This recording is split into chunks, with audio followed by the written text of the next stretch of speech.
Hello there, Restore Beauties. This is Sherry C. White, your holistic health strategist and educator wellness coach. And as the founder of Champ Restoration and this community, the Restore Tribe, I want to let you know that as a strategist and a coach, my mission is to elevate your life, your wellness, and your confidence in God to co-write your comeback story. Today, we are in the third episode of the Expanding Your Capacity series. And flat out, this topic will be about food, okay? It will be the bare basics to get more depth and to go into the more information where you take notes and you soak things up. Please go to my podcast, episode 4, How Sad Is Your Plate? That is the topic there. But it relates to this here because when we're talking about expanding your capacity, a lot of times people don't think about energy. People do not think about managing your energy well because a lot of times we're thinking about wanting more time. And you could have more time, but if you're not managing many of the things associated with now you have more time. Well, what are you doing with that time? How are you managing yourself in that time?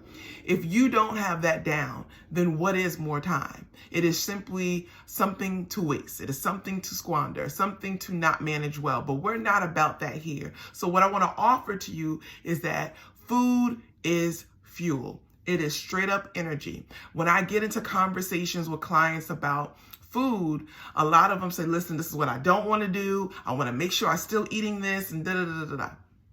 I'm not here to tell you what you can't do, okay? If anything, I'm more into the vein of crowding out. And I'll explain that. If you want to work with me, I'll explain that. But I'm really not here to deprive. I'm really here to allow for more self-awareness and more education so you can make better decisions to maximize you. All right. So when it comes to food, a lot of times people, they want to eat what they want to eat. They have habits, right? And I know for me, I love to celebrate the small wins. And I typically have done that in the past with food.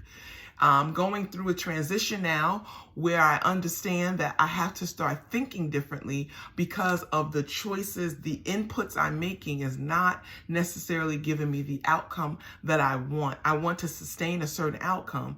But if I'm celebrating myself with food all the time, then that's not giving myself the desired output. So that's just a little transparency there.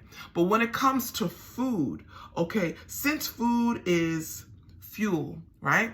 It has a direct correlation to our expanding capacity, right? More bandwidth.